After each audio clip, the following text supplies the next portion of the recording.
It's a great day in our country, isn't it? Well, thank God for this day. This is Dr. May wishing you happy 62nd independence. You might say I have nothing to celebrate, but Nigeria is still existing and we are moving forward. Yeah, if Nigeria were to be a human being at 62 years old, you would have seen a lot in life, isn't it? So today I want to bring to us aging process, to talk to us aging process, how it relates to health and illness. Okay? Now, as a human being, our journey of life started at a point. At this point, where the mother and the father contributed equally, and that's where fertilization has taken place, and this is the human being, like a dot. This dot has the complete information that makes up the human being. So the life of the human being has started here, even though this is like a single cell, a dot. Your genetic code of everything about you, mostly, is already encoded here, where your eye will be, where your mouth will be, where your hand will be, your leg, all the organs, they have been laid out here. So what happens going forward, 1 day, 2 days, is all about the process of maturation. So from the 1 cell, it gets to the stage of 2 cells, from the stage of 2 cells to the stage of 4 cells, the human life is maturing. To 16 cells, what we call the morula, and this continues to go on until 38 weeks or 40 weeks, the few human being is ready to come to the world. And after birth, the process of growth also continues. So all the information that were laid down at that 1 cell stage is actually what you are seeing here as a grown-up or as a growing human being. From toddlers, when practically we might not do much, we are being helped and all that, so when we are naughty, running around to school age, and all that, maturity goes on and on until at a point we seem to reach the peak of our vibrancy and energy and all that, and life begins to go down. We are not as strong, as energetic as we used to be. Even at this point, in the very elderly stage, you might be helped to do most of the things, like when we were, like toddlers and all that. And that is the journey of life. The typical thing you see in the full human being is manifestation of what's going on in the individual makeup of the person. And so, if I'm going to use apple as an example to demonstrate what I'm talking about. For instance, if I have this fresh apple and I cut it into slices, maybe put them in 2 bowls. Okay? 1 bowl, I put it in the fridge with standard temperature and pressure. Okay? And the other one, I leave it exposed on the dining table, for instance. If after like 4 days, 5 days, 1 week, I bring them out and put them side by side, you agree with me that the one that was in the fridge with that standard temperature and pressure will look exactly the way it was the day I put it inside the fridge. Why the other one would have, you can call it aged, it would have shrunken, it would have been diseased, the surface is brown, it's completely shrunken and not very looking good to eat. Okay? So what is the difference? The difference is that this one has been exposed to a lot of environmental factors, which, if you relate it to our health, is like a lot of disease factors, harsh environments, things that destroy the elements in the apple. But the other one in the fridge, such attack is so much minimized. So if this were human beings, this is somebody who has taken care to make sure that he doesn't expose himself to so much troubles that can decrease his or her health. And this is somebody who did not care much. and living life, exposing himself to all manner of things. So you can bear with me, you can see with me that with time, this person, in as much they are aging, these are apples that are 5 days old, the same age, but different appearance. So what you do or what you fail to do may count so much to your health or to your ill health. Now, as human beings, there are certain factors that might not be able to change, and that's genetic factor when it comes to our health. That's the way you are made. Some people are naturally slim. No matter what they eat, they will not add weight. Some naturally they have this, robust body. They easily add weight.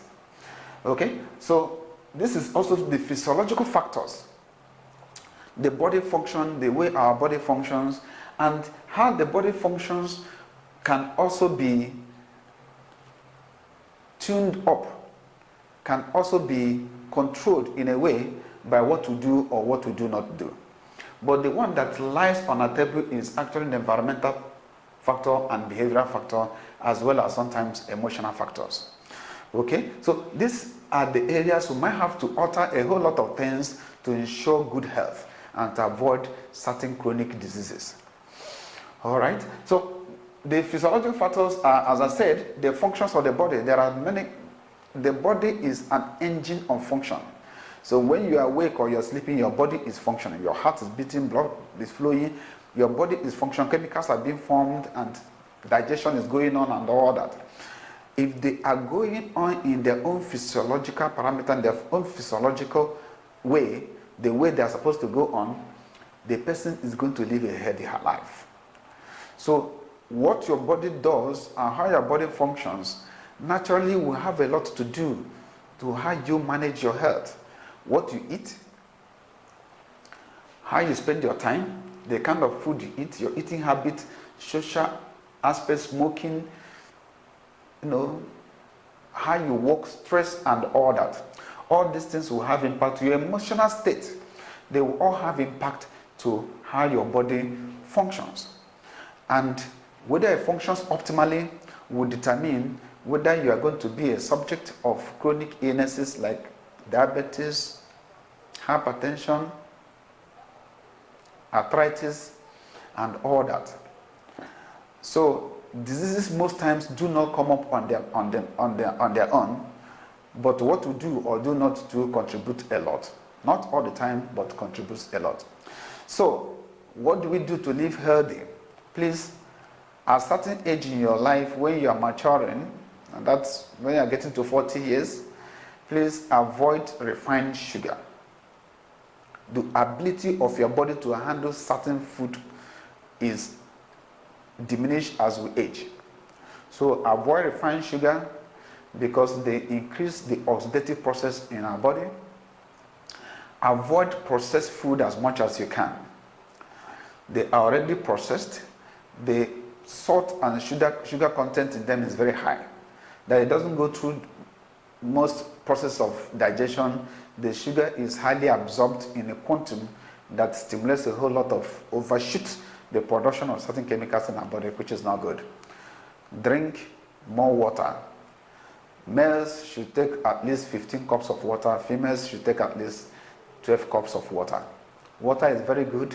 It helps to rehydrate you, keep your skin fresh, keep the organs fresh, help to clean up toxins from our body, and keep us in good health. Reduce stress. Make out time to relax. In this part of the world, we hardly find time to relax. We are working, pursuing money, doing all kinds of things, and they are affecting our health. When you relax your body and you relax your mind. When the mind is well relaxed, it reflects on the skin, it reflects on the body, it reflects on our body health. Okay? Wrap up your antioxidant. Load yourself with antioxidant as much as you can.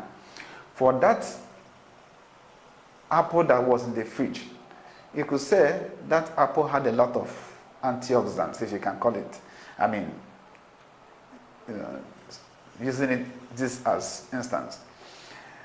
That apple had a lot of antioxidants, while the one that was on the table had a lot of oxidative agents that was destroying it. So take antioxidants to help to mop out a lot of oxidative or free radicals in our body, and that will help us to keep us healthy. Exercise, regular exercise. Do not always jump into Okada, drive. If you have car, you drive all the time. Sometimes make out time to trek. Make out time to trek. It helps in your health. And when you are going for exercise, especially for those of us who are going to the gym, please consult your doctor, because there are certain exercises that might not be good for your age and for your health condition. Sleep more. Get good sleep. It has been said that at least we should be having 7 to 8 hours of sleep. And some will say, what? It is not possible. Try as much as possible to have good hours of sleep.